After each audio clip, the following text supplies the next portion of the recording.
మీకు డబ్బులివ్వాల్సిన వ్యక్తి చెక్ ఇచ్చారు. చెక్ బౌన్స్ అయింది. వారిపై కేసు కూడా వేశారు. కాని సడన్గా చెక్ ఇచ్చిన వ్యక్తి మరణిస్తే డబ్బుల కోసం ఎవరినడగాలి? అలాంటి కేసులో మీ డబ్బులు తిరిగొస్తాయా? చెక్ బౌన్స్తో పాటు ప్రామిసరీ నోట్ వల్ల ఉండే బెనిఫిట్స్ ఏంటి?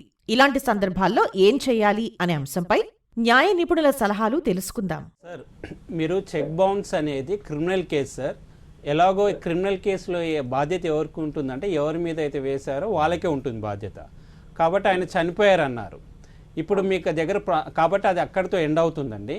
ప్రామిసరీ నోట్ అనేది సివిల్ అండి. సివిల్ కేసులలో ఆయన చనిపోయినా కూడా వాళ్ళ వారసత్తులు ఉంటారు కదండి, కొడుకులు బిడ్డలు, వాళ్ళ ఆస్తులు.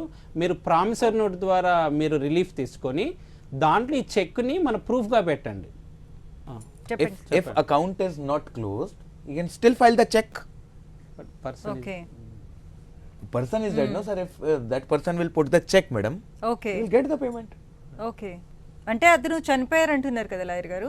చనిపోయినా సరే అకౌంట్ క్లోజ్ కాకపోతే వేసుకోవచ్చు, అంతేనా?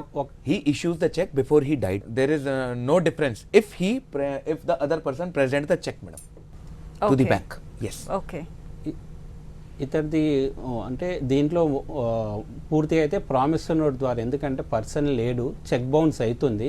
క్రిమినల్ కేసుల లయబిలిటీ ఎలా ఉంటుందంటే ఆ ఇచ్చిన వ్యక్తికే ఉంటుందండి. సివిల్ కేసులు ఏంటంటే వారసత్వాలు కూడా మనం యాడ్ చేయొచ్చు.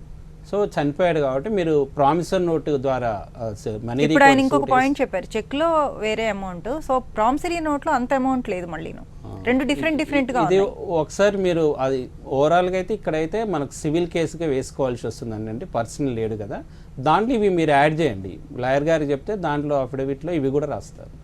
ఓకే, ఇప్పుడు చెక్ కి మాత్రం అతను చనిపోయారు కాబట్టి రెస్పాన్సిబిలిటీ ఉండదు. ప్రామిసరీ నోట్ కి మాత్రం వాళ్ళ వారసులు ఎవరైనా సరే చేయాల్సి ఉంటుంది. ఏం లేదు madam, no criminal liability. Okay, that criminal liability wash with the person.